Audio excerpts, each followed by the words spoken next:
guys. So I want to start this episode with the quote that I feel, my personal opinion, reflects my guest that is sitting across from me. The quote states the following. It goes, "Success isn't just about what you accomplish in life; it's about what you inspire others to do." Again, success isn't just about what you accomplish in life; it's about what you inspire others to do. Now, my guest was born in Salinas, California, but was raised in a small town that has a roughly population of 6,620, roughly, right? Don't quote me, guys, all right? Roughly. It's a city that is well known for its artichoke crops and also for being called the artichoke center of the world. This gentleman grew up there, made his way to a D2 college, William Penn University, where he obtained his Bachelor's of Arts degree. Yes. Um, he came back to his community, and he's been giving so much to his community. I got the opportunity to meet this individual during football season for the Alsa Eagles, Yeah, right? yeah, coaching together. Coaching together. It was the best year ever, best year of all my years of coaching. I'm excited. He's proud owner of Precision Construction, General Contracting, and owner of Precision Estimating. Yep. Did I get that right? Yeah. He's a son. He's a father, and he's a father to a beautiful kid named Alexander. Yeah. Right. Yes. And welcome to Live Life Podcast, Aaron Palacios. Yeah, man. Thank you. Thank you. Thank you for having me, man. Thank you for being here. It's cool. Thank you. Cool, Thank you for the little kind intro. words. No, Yeah, thanks. appreciate that. Yeah, I'm all pumped, bro. I was like, yeah. You know what's crazy, dude? That when I used to do the other podcast, I reach out to certain individuals to like be my guest, and I always get like pushback, like, "Oh, I'm too nervous, I'm shy," or like, "What are you guys gonna talk about? Are you gonna like question me? Are you gonna talk about my ex or stuff like that?" You know what I mean? And I get it. You know, I understand.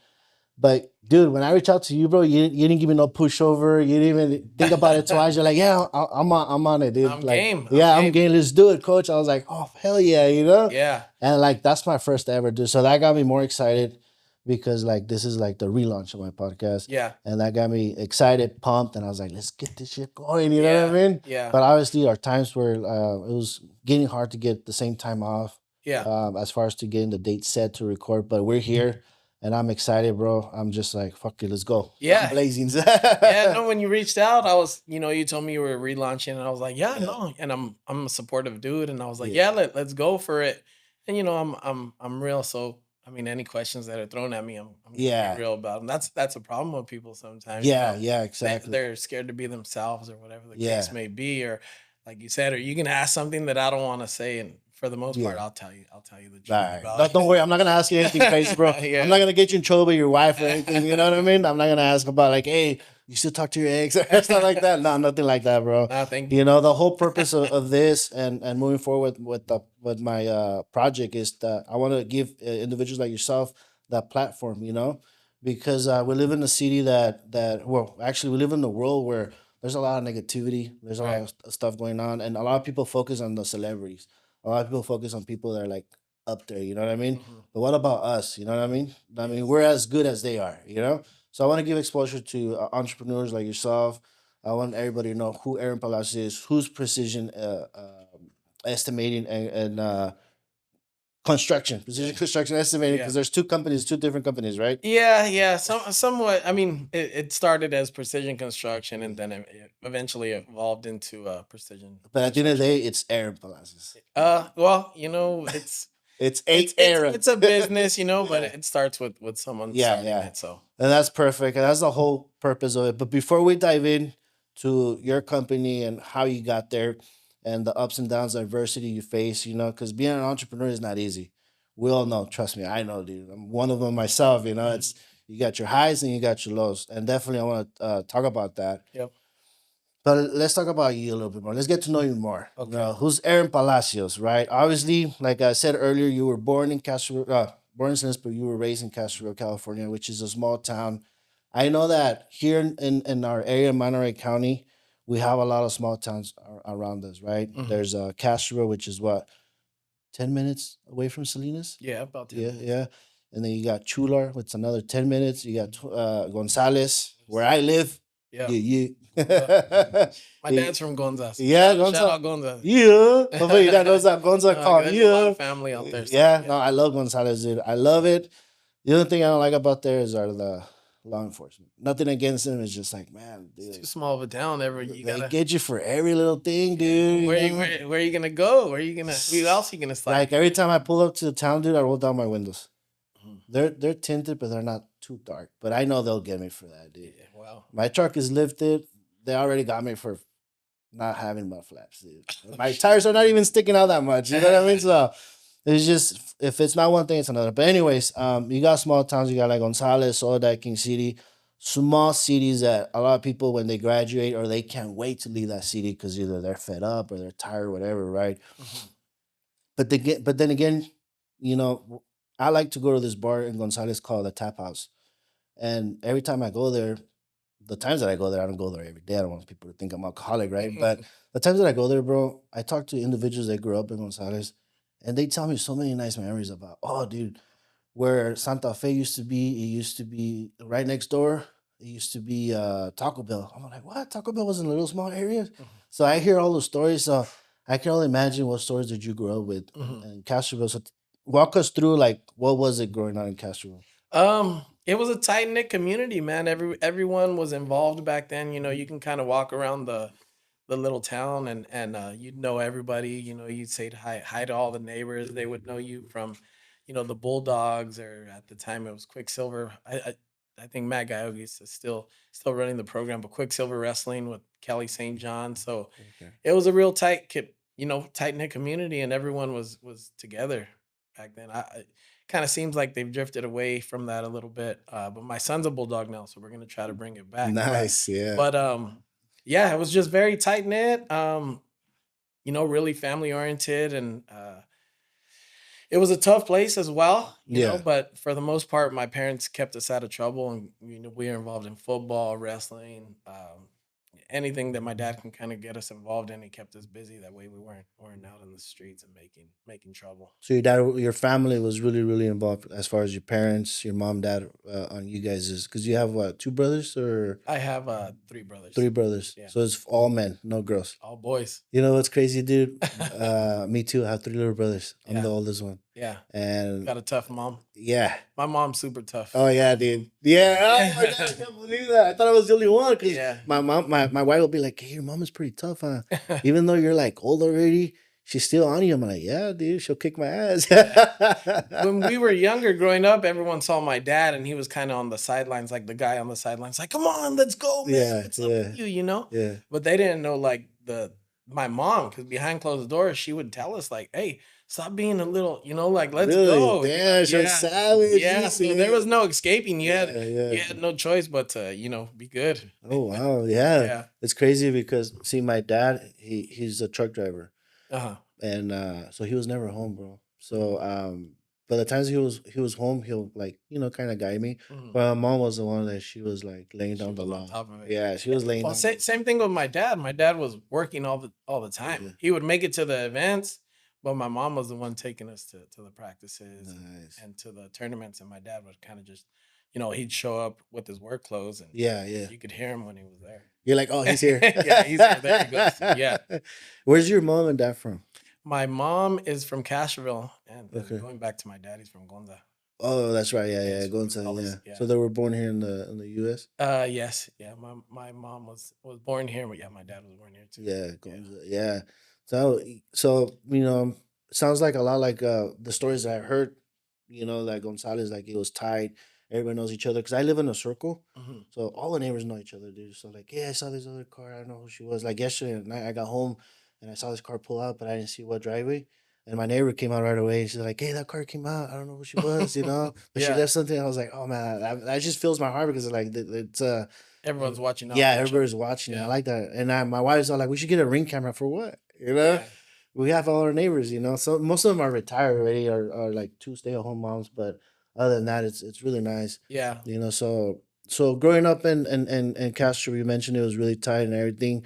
Did you ever had any dreams when you were a child going to school, like Like I want to be a doctor. I want to be a police guy, or I want to be a fireman, or do I, or you Uh, yeah, I kind of wanted to. I kind of wanted to either get into law enforcement or be a firefighter. I could Uh, picture that being a cop, dude. yeah, yeah. Um, I don't know, just somewhere along the way, I guess I kind of just drifted away from that. But yeah, there was a time where I was like, yeah, I want to get into law enforcement, maybe an agent or, Yeah. and then I kind of went into fire. I took a fire and police class in high school at North County when they were offering classes like that. I don't know if they still do, but kind of seeing like what it was all about and how it, what you had to do to get there. Uh-huh. And then when I got my scholarship, I kind of just went that direction. You know what I Oh, mean? okay. So So you kind of you just like you put it behind you and just move forward. yeah, just Yeah. move forward, roll with the Really. punches, roll with the Nah, wave, yeah. so yeah. So at Castro, they have one elementary, right? Yeah. And then that same elementary, that it's a middle school, right? Or no? It was Gambetta Uh at the huh. time. Now it's North Monterey County Middle School. Okay. And Yeah. then obviously you have the high school, right? And then you have North Monterey County High School. Yeah. I Yeah. went to Prindale School actually. Oh, okay. There was a rule in Cashville, like if you lived on one side of the church, on the Uh-huh. side closer to the school, you Uh-huh. went to the school. You went to Cashville School. Really? But if you lived on this side, Yeah. they bust you to Prindale. I don't Really? know what the whole reason for that was, but yeah, Yeah. so we went to Prindale School. That's crazy, dude, because back in the day, you're talking about 94, 93. Alvarez High School opened up, Mhm. and I was in seventh grade, no, in eighth grade, and I remember they used to do like assemblies where all the students are gonna go to North High.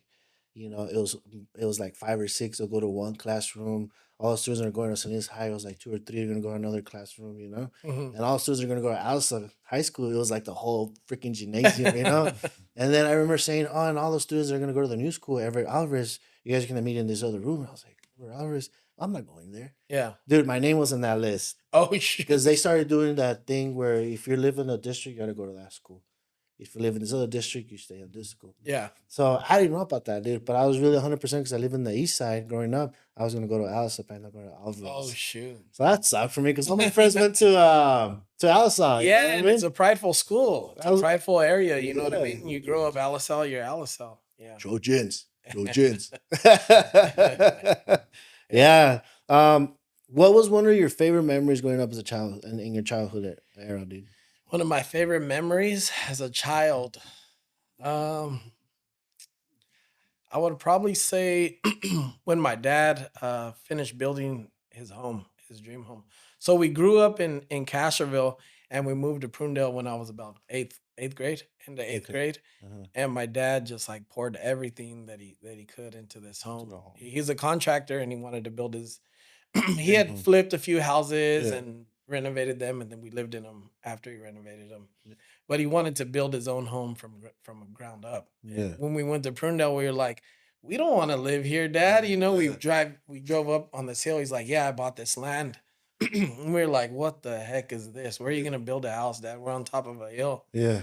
But it was nice to see the process. You know, we were out there getting Working. poison oak. Yeah. It was horrible poison oak. Oh man. Yeah. Getting poison oak just out there and then seeing my dad just hustle and grind and work every day and then finally moving into that home. Oh It was wow. like How long did it took for him to finish it that? was a couple years. Because I'm sure he had you guys working, right? Oh, we were younger. Yeah. We were playing for the most part, throwing rocks at each other.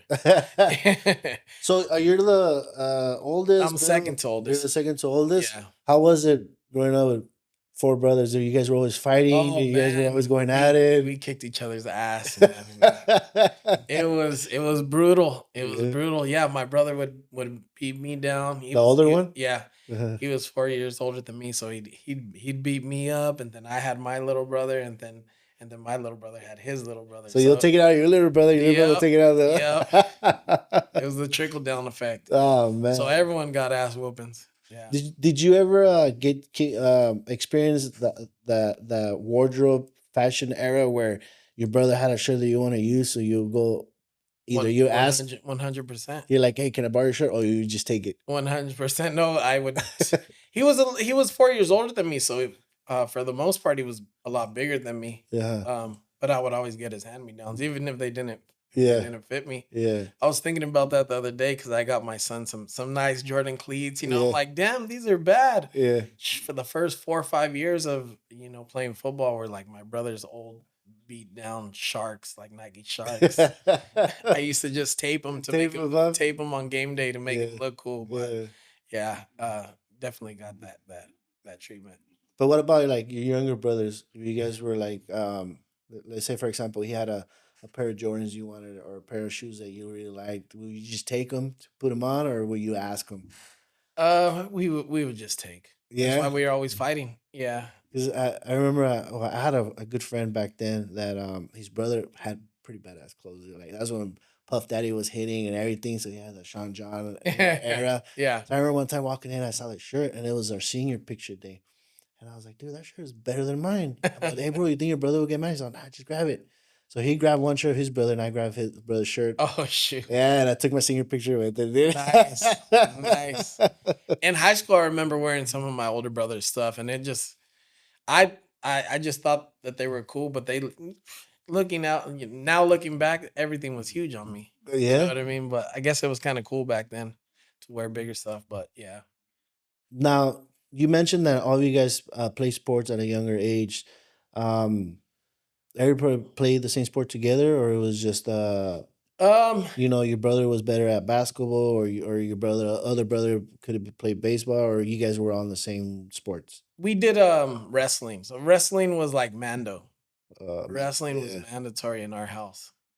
So everyone wrestled, and then like whatever sport we wanted to do. Growing up, my parents got us into all the sports. I did Hmm. soccer, football, basketball. I even did a little bit of golf. My mom worked at the golf course Oh, at the really? time, but whatever we wanted to do outside of wrestling was fine, and they supported us. But I loved football. It was always a passion for me. So we kind of all got into football. I ended up being pretty good at it, but for the most part, it was all wrestling. Wrestling. Yeah, Now, why was that? Was it because your dad my was dad wrestled. wrestle, so that Yeah, was his thing? Huh? yeah. Yeah, he Damn. wrestled for Gonzalez when they were a powerhouse. They Yeah. used to have some good wrestling over there. Wow. Yeah. So it was like we had to. You had to. Yeah, there was no So it was wrestling during school, or like you mentioned earlier, there was a school wrestling, right? it was a after school program. After So school yeah, program. So, yeah. oh, It nice. was a freestyle program. So it was like something outside of the schools and stuff like Oh, that. okay. Yeah. Ran by Cali St. John. All right. Yeah, and it was the real deal. Yeah. Yeah, it was Damn. yeah. I mean, I wrestled in high school. I liked it. It was Yeah. pretty cool.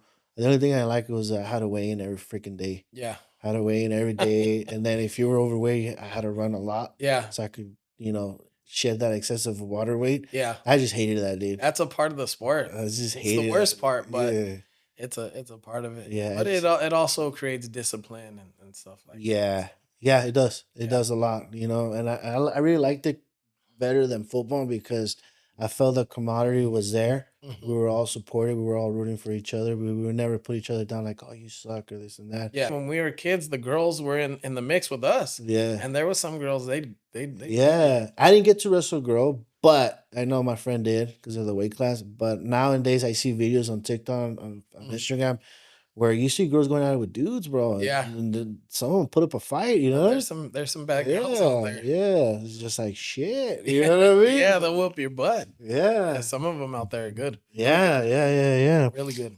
So obviously you talked about your biggest your favorite memory, was your dad's making the completing the house, the Yeah. construction, a big accomplishment for him. Yeah. I assume. Would you say that your dad was a big influence in your life growing up? Yeah. Yeah. Yeah. Just seeing him work hard and for the most part he got us everything that we needed, not that we wanted. And everything that we needed, he was there, got us into all the sports, taught us, work ethics. There was no sleeping in. Like we No, never slept in. not really, dude. We were either at a tournament, football game, or we were scrubbing the tile with toothbrushes or whatever. There was always Yeah, something yeah, to yeah, do. yeah. So he definitely, is still my hero. And That's crazy, bro. Because as me growing up, I always thought I was the only one doing that. You know mhm. what I mean? And I'm glad to hear that. I was not the only one experiencing that because I remember going back to school like, oh, what you do this weekend? Fuck, I had to work. You know, I helped my dad out. I had to go clean his truck. Or I had to Yeah. do this. And then what you do? Oh, we went to freaking, I don't know, San Jose. Or we went to somewhere, you know, Yeah. and they'll get me pissed off. They'll be like, hey, how can we do all this? But you have me here, you know, selling fruit door to door. You know what I mean? Yeah. But like now that I'm older, it's like I understood he was teaching me something. You know what Yeah. I mean? So, you know, hard work, you know, Yeah. responsibility, and it's I'm happy to hear that. I felt left out, bro. I thought that it was just me No, doing man. that. You know what I My mean? dad was on it, and I think it wasn't that he wanted us to go out there and do hard labor and sweep floors and stuff. I think he just wanted us to see what he was doing on a daily basis, Mm, so we respected it a little bit more. yeah, And we knew when we were at these events or whatever, and he wasn't there, we knew, well, Dad's doing, what we saw when we yeah, went with him. He's yeah. working his ass off. Yeah, so So we gotta step up. Come with yeah, the champion, come with the medal or something, yeah, right? yeah, and Yeah. he was a tough dude too, man. He was tough. I remember him walking through the door when we were kids, and he'd come home late, from work, and my mom used to have these bells on the door, like Mhm. Christmas bells that just stayed there all year, right? And you can hear the bells, and you can hear the door close, and the bells would ring, and I remember every day getting like like, Dad's home, Yeah, like like straighten up. Did yeah. you vacuum? Did you wash the dishes? Everyone's like pointing at it like, "Hey, did you do what you were supposed to do?" Yeah. Because he ran a tight ship. Oh, The that house had to be clean when he got clean. home, and Yeah. yeah, so it was good, man. He's good. He's Well, a good nice, dude. so That's awesome good man to have in my that life. yeah, that's really awesome because you know, that's what we want. You know what I mean? And I Yeah, know sometimes in our culture, our parents are always working because that's something that we're taught, you know, yeah, to do work, and not because they were rejecting their family, but that's the only way they show their love and being hard on their kids. You know, growing up like you gotta be better, you gotta be better. You know, yeah. changing that cycle. You know, and but me growing up personally, bro, I always took a little bit personal. Mhm. You know, but as I got older, I understood. Like, Yeah, okay, I get it now. You know what I yeah, mean? I get it. You know, and even when he got to a point that my dad ended up owning his own trucking business, and I mean, I want to ask your experience, bro. I mean, we talked about it a little bit off before we recorded. How is it working with your dad, or how your dad yeah. getting involved with your business? You know what I mean? When Yeah, I was working with my dad, dude, oh my god, we were always headbutting, dude. yeah, We were always going back, clashing, you know, yeah, left and right. And it just got to a point when I was like, you know what, Dad, I'd rather have my father relationship than instead of just not being okay, you know. yeah, So I kind of stepped down out of the company, and I was like, just let it run it however you want it. You know what I yeah, mean? yeah, yeah, Yeah. So now moving forward with you, like you mentioned that now that he's semi-retired and he gets involved, you know, but you guys don't clash though, right? Or you do? uh, Now that you're older, bro, you're like, ah. well, I know how my dad is, you know what I mean? Yeah, So I play it cool. I'll laugh it off, and I'll do my part to make it work. Just like right, like right, any right. other relationship or partnership or whatever the case Yeah. may be. I just kind of keep a cool head. You know what I mean? I'm just like, hey, all right, whatever. But then later on, I'll be like, hey, Dad. When it cools down, I'll be like, hey, Dad, maybe you shouldn't do that, or maybe you should do that. But he's always right. He's your dad. You know what Yeah, I mean? yeah, So you're yeah, just like, yeah. yeah, you're right, Dad. You're always gonna be the alpha male, no matter Yeah, what. yeah, yeah. So Yeah. no, but it's good. It's beautiful. Were there any challenges that you faced growing up in Castroville, bro? Um, well, yeah, obviously it's a tight knit community and you're running around the streets and stuff, but there's also, negatives that could happen. Hmm. You can, there's always some of the kids that are smoking weed Yeah. or drinking or whatever, or getting into fights or gangs, there's Yeah. there's gangs out there, but you just you got to do like what my parents did and kind of steered us away from that and kept us involved. Yeah, it came up a couple times, Hmm. and I think that for the most part, that's probably why my dad did it. Build the home in Prundale was to kind of get us out of that environment and make sure that we were kind of away from that, and he can kind of keep eyes on us all the Hmm. time. But yeah, it was. You had to. My dad would talk to us and say, "Hey, this is gonna happen. You're gonna have to be smart enough to know that Hmm. right from wrong, right?" And that's what he did, and that's what happened. That's awesome, dude. Yeah. So that pretty much, if there was any curiosity or any pick of interest, you never crossed your mind at all. Like, you know, "Ah, let me see it. How would it feel to smoke weed, or like start hanging out with the wrong crowd, or you know what I mean? Yeah, I mean, it's there. You know what I Yeah, mean? yeah, It, yeah. it's there, so yeah, you're curious, but when your dad and your hero or whoever's talking to you about it, hey, this is gonna happen and this is gonna come up, and Yeah. I've heard it came up or whatever because it was a little community or whatever. Yeah, yeah, yeah. Did this happen? Did that happen? And you don't lie to you. You're like, yeah, that happened, but this or whatever. Yeah. This was the situation, and you we wouldn't get scolded. My dad would just have a serious conversation with us, or Mhm. with me. I remember he would sit me down and be like, "This is what's gonna happen, or this is what happened. Do you think that's right or wrong?" Mhm. I remember having posters of Paul Gomez. He teaches or he's the runs G Style Mhm. wrestling. Mhm. Every wrestler in the area goes to him because he's one of the baddest dudes Mhm. from this area. He's All American in Nebraska. I had a poster of him on my wall and his Nebraska teammates. I think I was like in seventh grade or something Mhm. like that.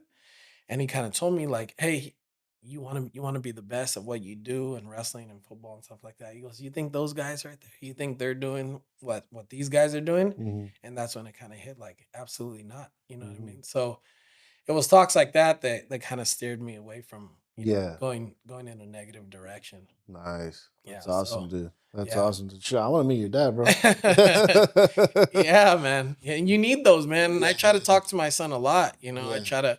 He's little. He's 4, but I try to talk because sometimes you could be a good parent and you can do all the right things and you can work hard and provide. But if you ain't talking to your kids, how they gonna know? Yeah. You know what I mean? How Exactly. they gonna know right from wrong? They just, Yeah. they can see you as a role model and doing the right things and someone that they want to be. But you got to talk to them and tell them right from wrong. I think my Wow. dad did a pretty good job at that. Yeah, sounds like he Yeah. did, bro. Sounds like he did. I mean, the fact that he took the time after a long day to get you guys, keep you guys on check, going the right direction says a lot, and using examples is just like, come on, you know what I mean? Yeah. Yeah. Especially if wrestling was a mandatory thing in the family, Hmm. using those role models, like you mentioned. What was his name again? Paul Gomez, Paul Gomez. Shout out to Paul Gomez and his wrestling. G style, G G style style. wrestling. Yeah, Yeah. yeah. I gotta get him. We gotta Yeah. get him. We gotta Oh get man, him. he's a good man. Yeah, He's we a gotta good get him man. on the podcast. Yeah. Do you remember any local traditions growing up in Castroville that they had that it was like, oh man, I can't wait for this, Artichoke Festival, like artichoke, 100%. 100% artichoke Yeah, festival? yeah. It used to be in September, so it was around like the Bulldogs, Uh-huh. uh, football season. And I remember they used to have a carnival, and you wore your jersey, and it was an awesome time. My grandma lives in town. A lot of family lives in town, so we'd all kind of get together. It was the one that everyone was waiting for. It moved out to Monterey now, but I remember it being Really? in Castroville. Yeah. They don't have it at Castroville no more? No, Wow, I no. didn't know that, It's dude. it's the Monterey Artichoke and Wine Festival now. What? More uppity. That's whack. That's Yeah, whack. yeah. That's Bring it crazy. back to Castroville. Yeah, that's crazy because I mean, you drive there and you see the big artichoke there, and then Mhm. I've been to the restaurant where I get the deep fried artichokes. Yeah, They're bomb, dude. yeah. And I got to go to one of those events. I really liked it. Mhm, It was really fun. But it's crazy because not crazy, but it's beautiful because you got the Artichoke Festival in Castro. Now it's in Monterey, but then you got the Strawberry Festival. And mhm. you got all these little small towns that are known for their agriculture, and I like that. You know what I mean? Yeah. But besides from that, was there anything else that you're like did you like, or it was just the Artichoke Festival? That was the It main was the one. Artichoke Festival and sports. And Sports. yeah, yeah, when sports were around, like wrestling would have the barbecues at Mike's bar. Bulldogs was a community thing. We'd clean up the community with Debbie Martin, and it was just it's a really tight knit community. Whatever was going on at that time of the year, everyone was supportive of it, and there was little events all the time. So looking back, would you say that the one thing that you shares more was that at that time was just really tight? It was Yeah, really friendly. yeah, yeah, You go to the grocery store and be like, "Hey, what's up, Aaron? What's going yeah, on?" You know what I mean? yeah. Exactly. Yeah. Yeah, Oh, nice, dude. yeah. I like that. I like that, dude, because I feel like we need that. Hmm. Not everybody's on their own little thing or judging people. Now it's like, what is he wearing? What does he drive and stuff like that. It's a Yeah, whole different world now, dude. You know it what I sure mean? is. I'm a cancer survivor, dude. I mean, I want to have a family, and it's been difficult for me. But now, another thing that you brought up to earlier before the podcast is just like, sometimes I think about it, dude. I really want to, if God gives me an opportunity, I really want to raise a child during this difficult times, how the world is. You know what I mean? Yeah, So my respect to you on that, dude. Yeah, I mean, it's tough. yeah, You're always thinking, because the yeah. world's there's some bad stuff out there and bad people out there. So you're always thinking like, is my son okay? Because you got to go out and work. You don't know what they're doing all the time. Like all the shootings, dude. Like, Yeah, just just bad stuff. There's just bad people, so you just got to be very careful. yeah. Because what was it? I mean, obviously, high school football changed a lot. From when I was growing up. Now they have preseason games, like 3 or 4 games Mhm. before they kick off the season. I remember going to the first preseason game with my nephew, Alvarez. They were scrimmaging the Alvarez team, dude. The just the kids nowadays are way different, dude. Yeah. Way different, and it's just walking in, seeing all these little, want to be cholos, dude. Get all high, and it's just like, and seeing security cops with sniffing dogs, dude. That's the first I ever seen in a high school game. Oh shoot. I was like, Yeah. what the heck is going on? Like, it's a high school game scrimmage, Alsa versus Alvarez. They had probation department there, Monterey County probation department. They had sniffing dogs. So obviously those kids that were high, they didn't go in. But it's just like, wow. And it got to a point, bro, that I saw so many changes where the visitors were supposed to stay on one side and the home team was supposed to stay on the other side. They couldn't Right. mingle. Right. Like if my tia was on the other side, she had to stay on the other side. She couldn't come and say hi to her sister. Yeah. It was just like they had people literally regulating that. And for me, it was kind of like, wow, times have changed a lot. You know what I mean? It sucks that it has to come to that, right? 'Cause Yeah. It should be about the kids. Exactly. People are making it about themselves and this Yeah. set and that set and this school and that school. Yeah. You leave it on the field. Let the kids. I mean, they do have history, Alvarez and Alsa. Well, yeah, everyone has their rivalries and stuff. Who was the rival from For North County, County? in wrestling back then, it was Hollister. Was a tough rivalry. For football, we hated everybody. We against the world because no one believed in us. You know what I mean? No one believed in Little North County right there. But yeah, so it was. Just You know what? You're right, bro. I'm not gonna. I don't mean to be rude or anything, but be like, we're playing. I'll play our easy game. Easy. Yeah. Well, my sophomore year, we were tough. Yeah. We had my sophomore year. I was a varsity player and I was safety, and we won the league. We tied the league with LSL that year. Yeah. And we ended up going to CCS, and we took a loss in the first round of CCS. But we were tough. Yeah. We were a Well, tough team. we sucked, bro. We sucked, but we always had our hopes up with North County and Monterey High Mhm. to at least get one win out of the One season. win. Yeah, so we still lost. You know what I mean? Yeah. So, but I'm glad that that curse ended with different coaches started coming in at Alsa. Mhm. And now Coach there's Smith. yeah, Coach Smith. yeah. He changed it. He changed a lot. And from there on, it just took off. And then Chidas did a phenomenal job. And now we have the new coach, Frankie. Mhm. He's trying to do his thing. It's a good community. Yeah. You just got to bring everyone together. Oh yeah, dude. Yeah. Yeah. I mean, we experienced that when we were coaching the Yeah. Eagles, dude. You know what I mean? It felt like a family, right? Yeah, dude. It was practice, and then Thursdays pizza, and Saturdays walkthrough, Yeah. and having a few chelas after, or whatever. Yeah. But yeah, it I was. remember Coach Augie would always show up with his foam cup, Chavela. I'm like, God damn, Coach. You know what I mean? Again, they're one of the best seasons ever for me. Best coaching staff that I ever coached with. Yeah. I mean, I've tried coaching with other coaching staff, but I just don't feel the camaraderie. I can't vibe, dude. Like, it's like, hey, can I give you an opinion? Oh, nah, I'm okay. You know what I mean? Or like, well, okay, well, thank you. And it's like, all right, whatever. You know what I mean? Yeah. But it's just way different. If I could go, or if I had an opportunity to become a head coach, dude, and bring all that staff together again, dude, Yeah. I wouldn't. No, I remember being invited into that community because I'm not from LSL. Yeah. You know what I mean? I didn't really know anybody. And they knew about my background, just from, hey, who is this guy? Oh, he played college ball or whatever. And I remember kind of being timid and quiet as a coach, starting. And the coaches would tell me, like, hey, what do you think? Yeah. Like, give your opinion. Yeah. If you want to change anything, change it. That year that we coached together? Kind of when I first started, but like that was just like an example. Every year it was like that. Yeah. You know what I mean? So they're like, put your opinion in. You gotta, get involved. Help us out here. You know what I mean? And I would say, hey, I think we should do this, stack this guy over here, and we can blitz this way and blitz that way. Yeah. And they would listen. There was no like, okay, I get out of here. You don't know what you're talking about. It was like, you're right. Let's try that. Yeah. And if it doesn't work, then we'll go back to Yeah, that's yeah. I remember when I first heard about you, we were in practice, and it was like the first week, and Gabe was like, "Oh yeah, my buddy's gonna come in D2.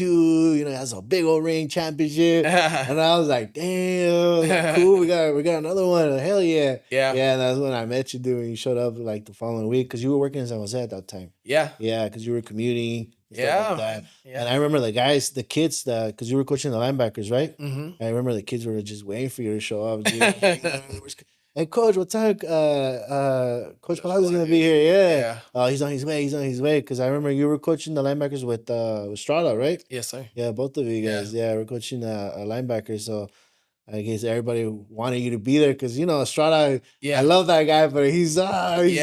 he lays down Yeah. the law, He's bro. a good dude too. He's a good Yeah, coach. Yeah. yeah. Good father. He invited me to coach. Was it 2 years ago? Do the midgets. Unfortunately, I had a family emergency, dude, that I couldn't continue coaching.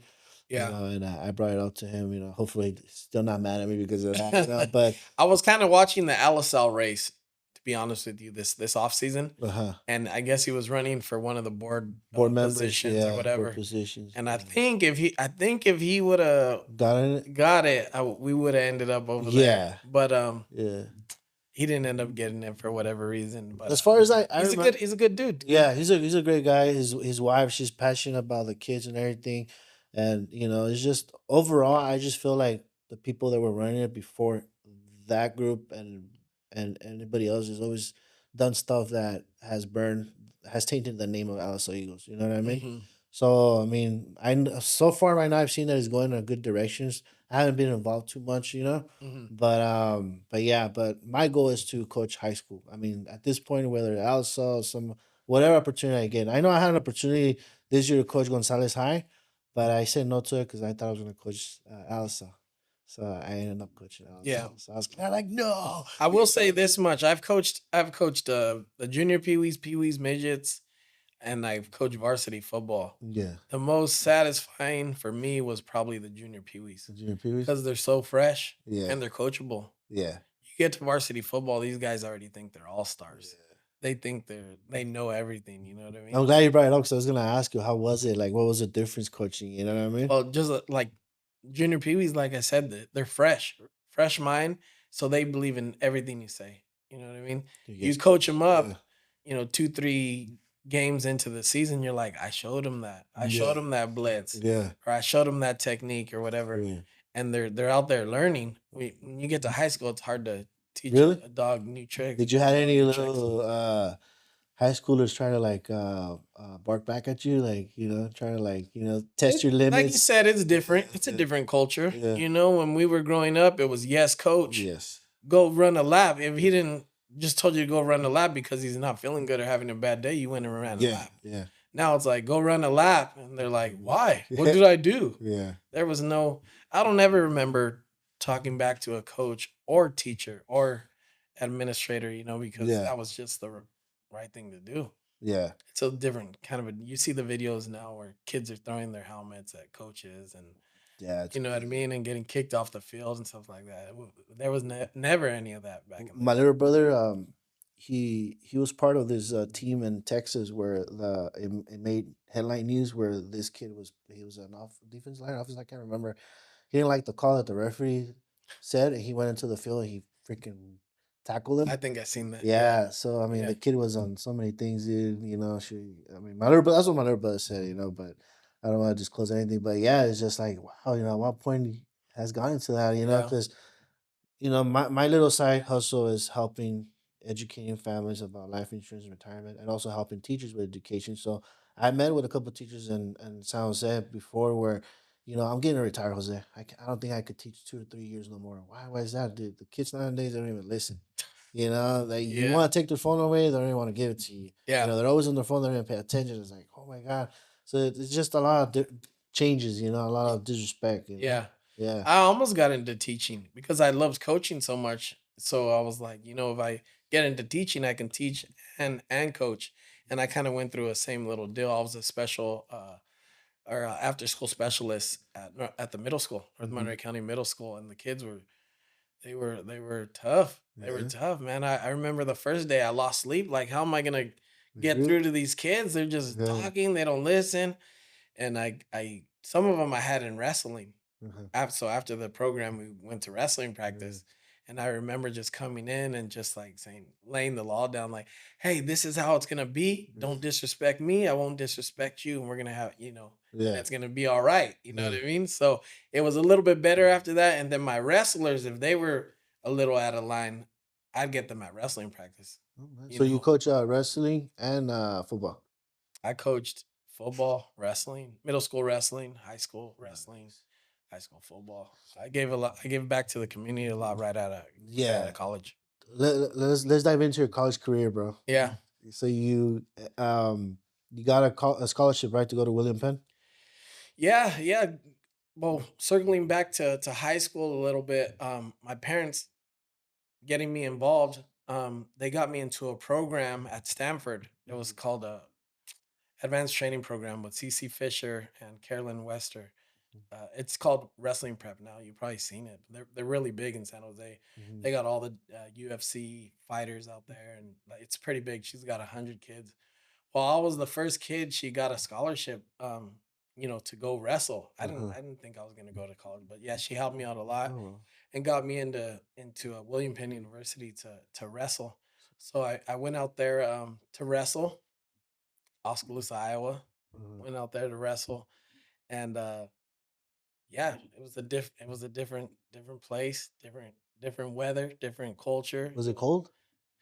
It was hot, like in the fall, summer Uh-huh. and fall time, and then it was super cold in the Hot, winter. like humid hot, or was it? Humid hot, like Yeah, horrible hot. yeah. Yeah, horrible. Um, And then the winter, will it snow on the in the winter? winter it was snow. Yeah. You didn't see white till I mean, you didn't stop seeing white till like May. Oh, There was wow. snow on the ground Damn. till late. So Yeah, you're Iowa. Iowa. So I'm sure you faced a lot of. You mentioned culture shock, right? Hmm. How was it for you going from somewhere where the culture is one, and you go somewhere else where the culture is different? How was it? It was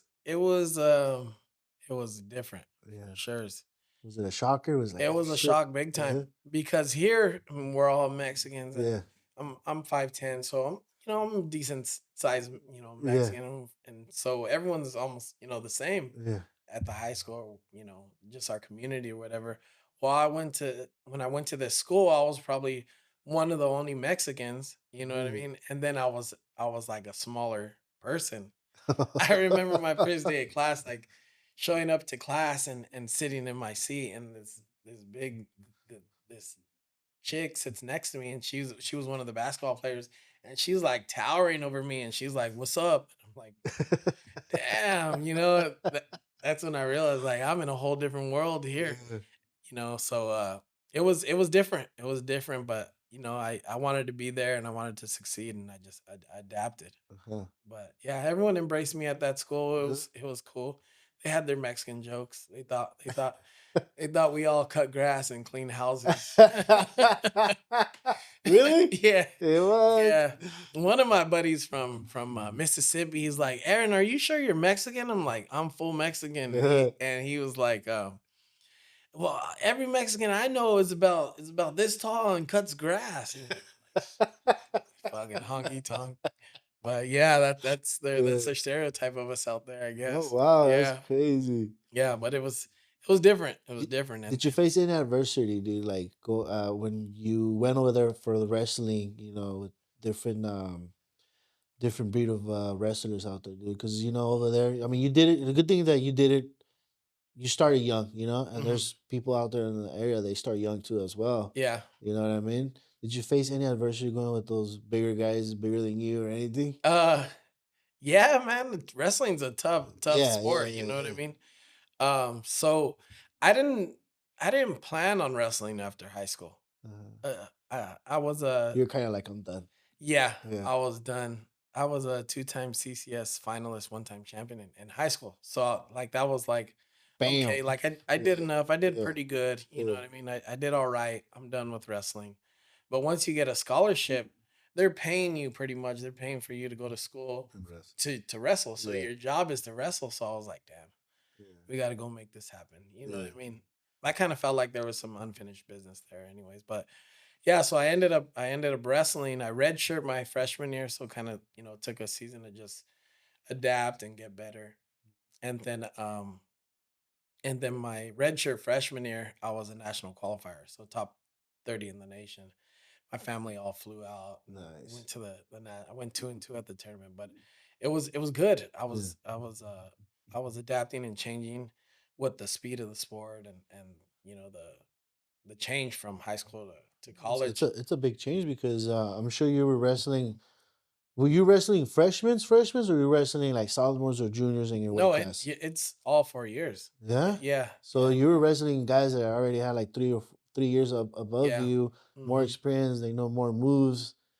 Damn, dude. Yeah. So you were going into battle every. Yeah, I was going to war. Yeah. Yeah, Yeah. every match is a war. You come out of there with, scars on your head. Still Yeah. got scars on my head, Yeah. bloody lips, bloody mouth, everything. Yeah. It's a battle. It's a tough sport. And so yeah, I finished pretty good. My everyone in my family was proud of me. Everyone was like, "Hey, this guy's for sure he's going to be an All-American next Yeah. year." By the time he's a senior, he's going to be a national champion or, Yeah. Yeah. junior Yeah. senior, he's on the track. And so did my wrestling coach. He was like, "You're ready. Like the way you ended your season, your Yeah. freshman year, you're gonna be ready for next year." And I believed it too. I thought I was gonna be, for sure as All American, if not national champion next year Yeah. as a sophomore. And I trained all off season. I trained hard when the season started. And the first match, first period, I separated my shoulder. Damn. I separated my shoulder. So I was pretty much done for the season. How did Done that impact you I was a little depressed. mentally? I thought I might go home, Because if you could lose your scholarship if you get hurt, yeah, right? yeah, if you're not wrestling, and I was kind of there's no shape like wrestling shape. So Yeah. there's no coming back from taking a month off or Yeah. because everyone's gonna be in tip top shape and you got to be in shape. You got to be Yeah. ready. So my season was done. I was kind of depressed and I didn't know if I was gonna wrestle again. And I remember because football was still my passion. I remember dreaming about football and just, hey, I want to put the pads on one more time. And Yeah. and I reached out to the football coach, like 4 emails, like, hey, can I come out and I just want to put the pads on and play football. Mm, Here's my high school stats. okay. This is how I did in high school. I'm pretty familiar with the sport or whatever. Uh-huh. Never got back to me. Never got back to me. And I went to his office. I was like, "Hey, I'm Aaron Palacios. I'm the guy. I know who you are. You've been sending me emails, right? Uh-huh. I know you are." He goes, "Here's the deal. I can't allow you to play football because you're on a wrestling scholarship. You have to go ask your wrestling coach if he can drop you your scholarship, Uh-huh. and then I can play you. Then you can play." So it was a chance I took. I had to go tell my wrestling coach, "Hey, could you drop my scholarship so I can go play spring ball?" And after spring, I just want to go out, hit somebody, and Yeah. have fun. Yeah. And then after spring ball, we could resign or whatever. And Right. they did it for me. So Uh-huh. he was like, "Yeah, go have fun. Go have And I fun." was gonna ask you, how did that conversation go? He kind of just looked at me like, are you fucking serious? Yeah. Like you're like one of my best wrestlers, or Right. you're gonna come back and be stronger or whatever. But I was like, please, I just want to go out and just hit somebody and have fun, And he's Yeah. like, okay. So he signed me off. Well, when I went to play spring ball, I fucking tore it up. Yeah. I went from like 6 on the depth chart to like by the end of spring ball I was number 2 at strong safety. Wow. So my first day of practice, padded practice, I remember I got like 3 picks. Yeah. And the coaches were like, Like, because who's this guy? I showed up in my North County swag, you know what I mean? I had my towel, I had a tinted visor, the 3 bar, you know what I Yeah. mean? I Yeah. was business, and I didn't really know anybody on the team, Yeah. so I was just there to take care of business. Yeah. And I had been dreaming about this for like 2 years. You were locked in, dude. I was You were- locked in. You were locked in. So I Yeah. tore it up. End of spring ball, the coach says, "We like you a lot. We want you're gonna be our second team safety, and for sure you're gonna be on every special team. Right. We got a scholarship for you, but you can't wrestle. You got to take one or the other." Yeah. So I ended up signing my scholarship for football, Uh-huh. and my wrestling deal was over. It was over. That journey ended there. And my dad caught wind of that. Oh, how did that go? We didn't talk for like a year. Are you serious? We didn't talk for like a year. Wow. Yeah. So he would when we finally talked, he was like, "What are you thinking? You're not a fucking football player. You're 5'10" Mexican. You know what I Yeah, mean? yeah, yeah. You're out there with the biggest dudes in the nation Yeah. competing and stuff. Like, you're gonna get hurt. He would tell him, I'm good, Dad. I'm good. I'm all right. I swear, Yeah. I'm all right.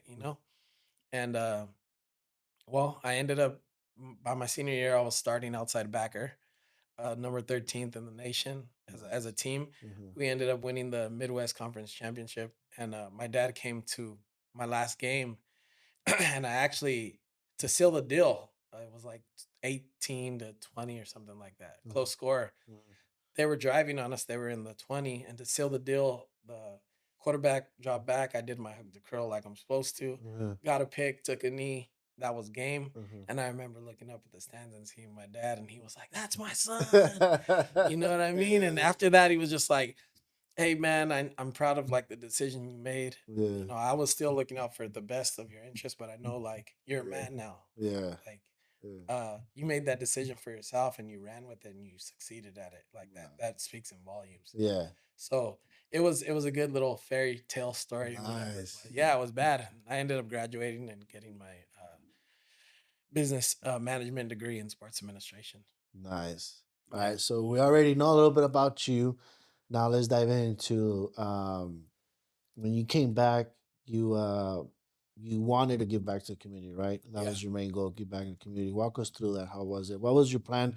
Like, okay, I graduated, I got my degree, it's time to go home. It's time to pack bags and go home. Yeah. What's the Yeah. plan? So my plan was to first and foremost give back to my community because I'd never thought I'd go to college, a private You're the university. first one that went to college or your brothers? Yes, yes, Nice. out of my family. Yeah. Um, So I just wanted to go back and just spread the word that, hey, if I could do it, I'm not the smartest guy in the book. I'm not the smartest guy. I'm not the best athlete, but if I could do this, you could do it. Yeah. So that was my goal, is to come back and get involved in sports. I got into coaching and mentoring and stuff like that. Mhm. But I promised myself that I would give back, and that got right into coaching. The economy was kind of down at the time, so when you go to college, everyone tells you get your degree at the end. At the end, you're going to be successful. Mhm. When you get your degree, you still got to come back and hustle and grind and Yeah. figure out what you're going to do. Yeah. So I kind of was like, I don't know what I'm going to do for a living. So I worked for the family business and just got involved more with like giving back to the community. So your main goal was to come back, give back to the community, but you didn't have like a set idea what you I wanted didn't to have do like a career career wise. plan. No, Yeah. I Oh, didn't. okay. Okay. No, Okay. Yeah. I didn't know. Yeah. Yeah. Yeah. Sometimes it's like that, dude. You're like, fuck, what am I gonna do? Well, the whole goal was to get the degree, right? But Yeah. once I got the degree, it was like, okay, Now what? now Yeah. what? Yeah. Because your whole time you're in college, they're just telling you, hey, you got to get this degree. You got to do it. You could do it. Mhm. So your whole goal in life is just getting that piece of paper. Yeah. And then once it's all done, all the glory, all the lights are off, you're like, okay, now what? You know Yeah. what I mean? So it was a weird time. You got to find yourself. Yeah. It's a hard time. And a lot of people probably go through it. You know what I Yeah. mean? So Yeah. Yeah. had to find out what my niche was, and construction. Construction. That's what it It's was. what we're good at, what I Yeah. know. So yeah, Yeah. that's Yeah. that's where I ended up. So, what made you start your own construction company? Because you say your family owns a construction company, right? Yeah. What made you start your own company? Um. Well, the whole deal was to help out the family business and grow the family business. um.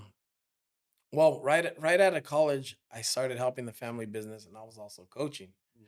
I was coaching at LSL, and one of the parents was a contractor in San Jose. Yeah. And I showed up one day with thin set all over my clothes, Yeah. and he's like, "Hey, don't you have a You degree?" remember you used to show up like that? Yeah. Yeah, Yeah. and I was like, "Yeah," and he said, "You know construction, and you have a degree, you'd kill it in San Jose in commercial construction because you know both sides. Right. You're book smart and you know the field." Yeah.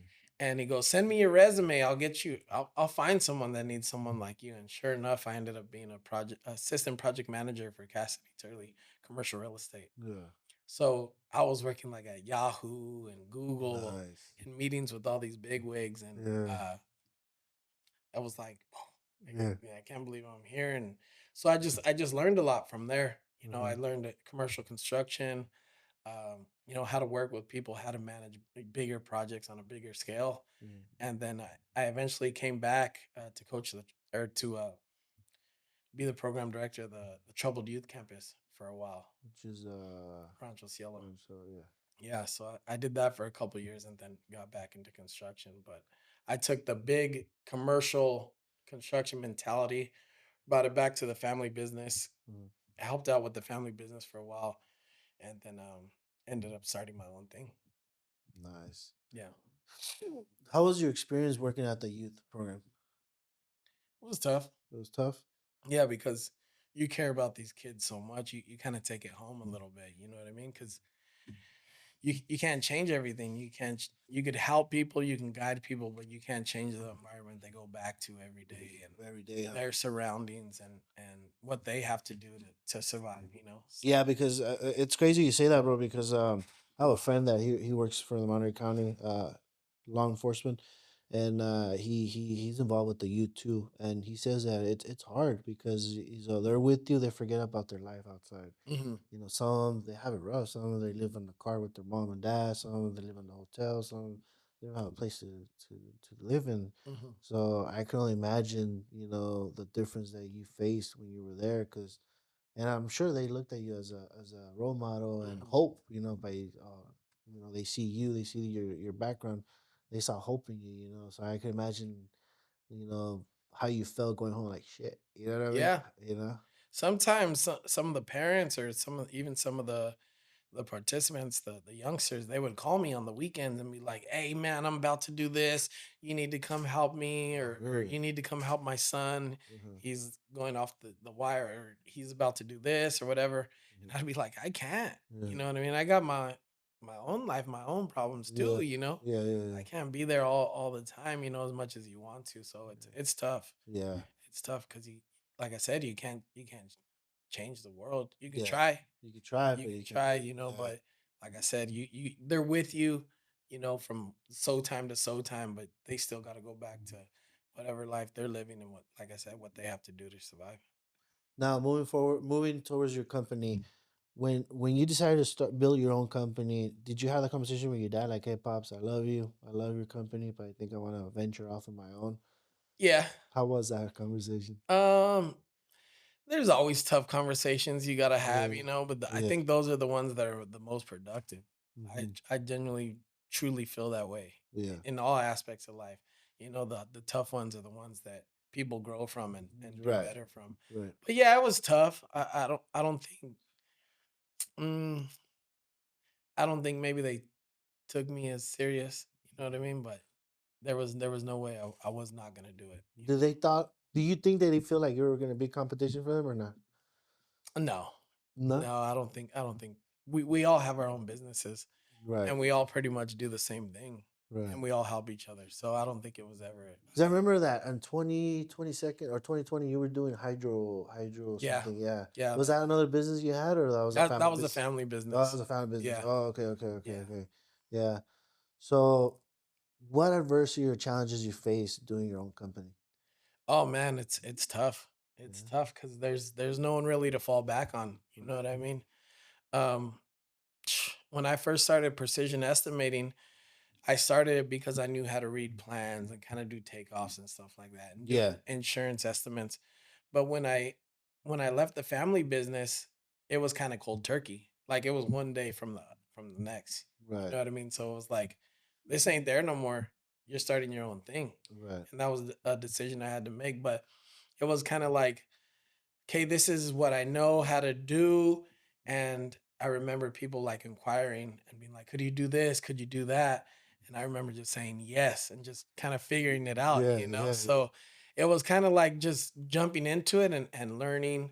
And I just got better and better at it. And I ended up, earning some good clients and they kept me busy so much that the whole plan was to start a construction company, but I got so busy with the estimating and helping out with project management for other people's companies that Right. I kind of procrastinated on that, Mhm. but knew that I needed it and just recently I got it and kind of taking it to the next level.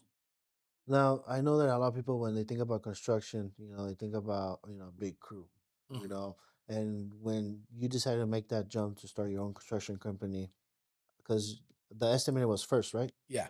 And then when you made the decision to jump to the construction company, you know, how hard was it for you? Like, okay, I got to get all this material. Do you hire people from the outside, or do you do it yourself? Like, because you're starting up, right? You Yeah. have a budget, and like, I have so much capital. I don't have enough to pay other workers. Like, how hard was it for you in those times? It Was it was difficult, or it's hard. yeah, It's hard because you know what you can do, but like you said, that you sometimes you need the financing and you go, mhm, the manpower or whatever. I think for someone that's coming up in the business and wants to start their own construction business, but thinks that they don't have the guys or they don't have the manpower or financial backing. Um, I took what I learned from like commercial construction mhm, and I brought it to what I have now.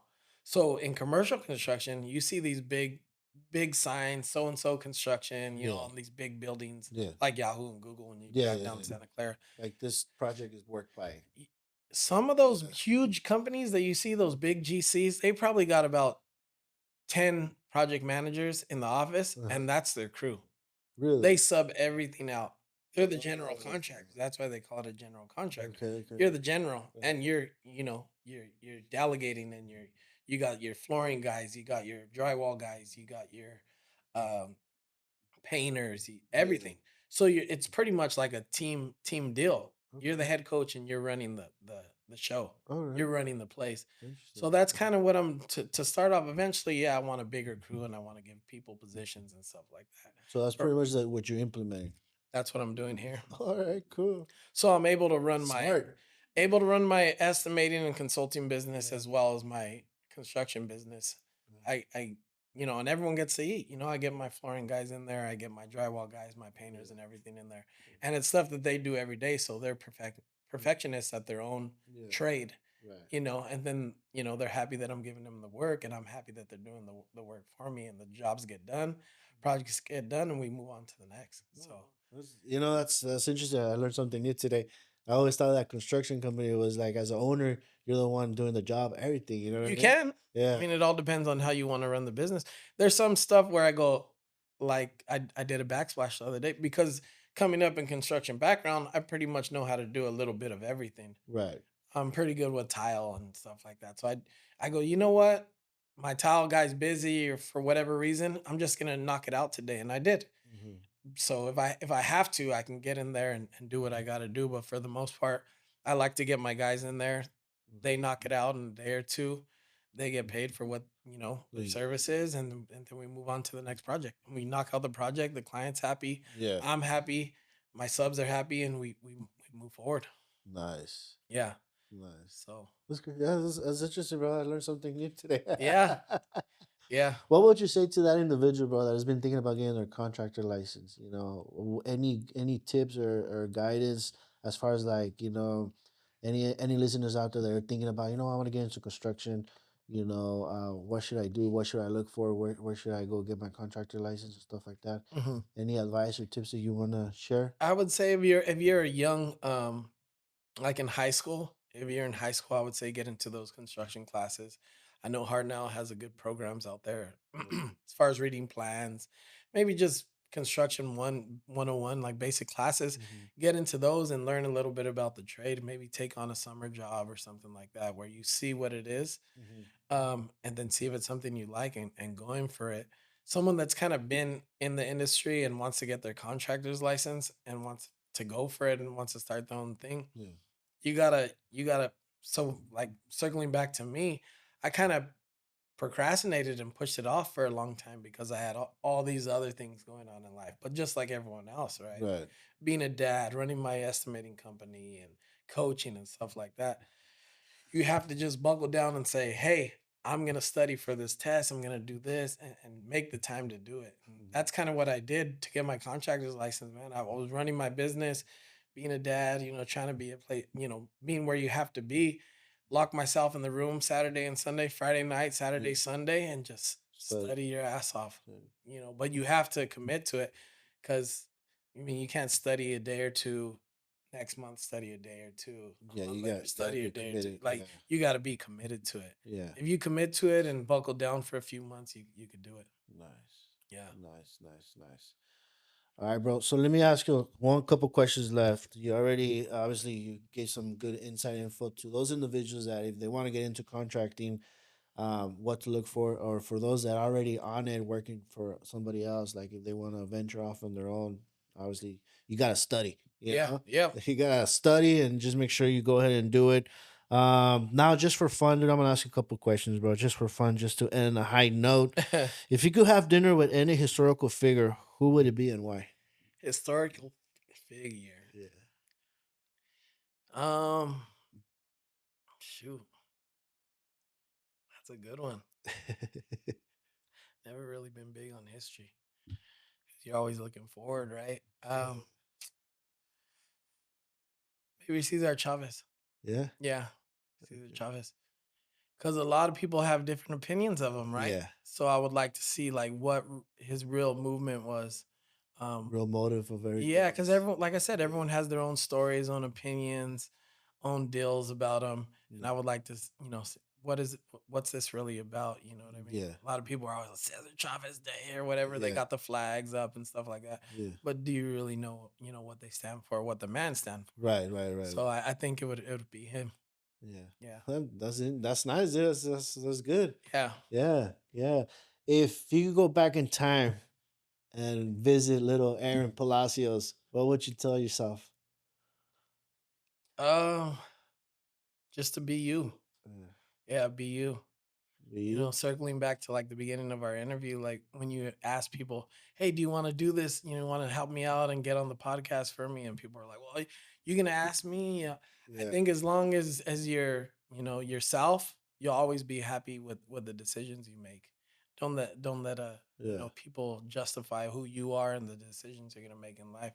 Do what your heart tells you to do, and you'll always be okay with that. Nice, bro. Nice. And I think that's the reason why um you're a great person, individual. I don't know you that much, but we got to meet each other during coaching and seeing each other at the gym in the mornings. I always have a thing of meeting people, dude, and I know you have a big heart. Yeah, thank you. If let's say for example, if from now on we start linking up more, I know you're gonna be a good friend, develop to be a best friend, someone that I could count on, Yeah, someone I one could day. say, "Hey, back me up, dude." This. I know you'll be there. Yeah, That yeah, those type of individuals that that are rare. Because there's not a lot of them like that out yeah. there no more. Everybody's kind of fake nowadays, dude. Hey, it's a love. I know, like, Yeah, I know there's a lot of people out there that don't like me, but it's it's just the way you carry. I'm real. Yeah, You know what yeah, I mean? yeah. I'll Just always keep it yeah, 100. You may not like it yeah, or you may love it. It's yeah, just, but I'm never gonna be fake to please someone. yeah.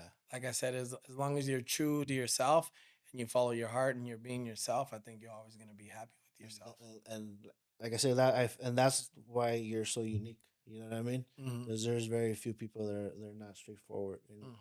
That it has to be like that. Yeah, If you're gonna get your feelings hurt, it's either you're gonna learn two things. Two things are gonna happen. Either you're gonna get your feelings hurt and let you drown, or you're gonna learn from it and become a better person. yeah, And I feel like you bring that to the table, letting people know what's up, and sometimes they get their feelings hurt. You know what I yeah, mean? yeah. But that makes you unique, bro. You're a great individual. Thank you. And before we end this on a high note again, where can our listeners find you? Do they want to know more about you? They want an estimating, a floor planning, or where can they find you at? Um, my Instagram, precision underscore construction and consult. Okay. And I'll give you guys that. And then just my phone number. I'm easy to get a hold of. 831-737-9490. I'm always out in the community. I'm not hard to find. You can Facebook me, Aaron Palacios. Um, but a lot of my work has just been through, referrals. Referrals. I started doing the estimating deal. I went to the lumber yards and they would give my card out to the contractors that would Oh, come in and want materials. yeah, yeah, yeah. Hey, I'm building this home per these plans. Could you give me the materials? Well, the people at the lumber yards, they don't know how to read Yeah, yeah, plan. yeah, yeah. They're like, call this dude. He'll do a takeoff for you and give Yeah. you an estimate and everything. So, Wow. and then they told people, and then kind of social media, I'm Yeah, always yeah. posting. So within my own tight community, that's how Yeah, people I find know me. you're very active on social media. What is one piece of advice you will tell people that they're entrepreneurs and obviously starting out? Would you recommend to use social media to brand themselves to show their brand or Yeah. Yeah, a lot. Like going back to, uh, people caring a little bit about too much what other people think. Your posts or whatever. People are gonna say, "Oh, this guy thinks he's all bad. He posts left and right. He's not that busy, or whatever Yeah, the case may yeah, be." Post it. It takes a couple minutes to take a picture of what you're doing. Post it all yeah, day. If you have a little bit of time or make time, post what you're doing. Put it out there in the world. yeah, Some people are gonna like it and some people aren't. yeah, You know what I mean? But you catch that one person that goes, "Hey, I need that in my life," yeah, or "I'm building an ADU. I need an estimate," yeah. or "I want to do my kitchen." He just posted a badass kitchen that he just did. Or it I could be a need that. simple conversation with a family member. Or like, oh, you know what? My buddy Aaron always posting. He knows. You know Yeah, what I mean? yeah, Like exactly. that. So Yeah. it goes a long ways. It goes a long ways. Last question. I know it might sound similar to the other ones that I just asked you right now recently, but it's a little bit different. What's one message or takeaway you would like our audience to remember from this conversation? One message, just to be yourself. Just going back to be yourself. Be yourself, man. Be yourself. It's gonna follow your heart. It's gonna make you happy at the end of the day. All right. Yeah. Well, bro, thank you for being here. Thank you for being my guest on Relaunching the Podcast. Thank you for believing in me and not hesitating to say, no. You said Yeah. yes. I appreciate you taking the time to be here, bro. You got it. Thank you again, and we'll be in touch. And Thank you for having me, man. It's yeah, been a pleasure. yeah. I'll see you. Honored. I'll see you. I'll see you Monday morning at the gym. You got it. You got it. Yeah. All right, brother. Well, with that concludes our episode for today. We're out. At Juan Avila Photography, we focus on capturing decisive headshots and portraits where every photograph tells your story. Whether for corporate teams, executives, or personal branding, our high-quality images reflect your professionalism and authentic. Let us help elevate your image with headshots tailored to your unique needs.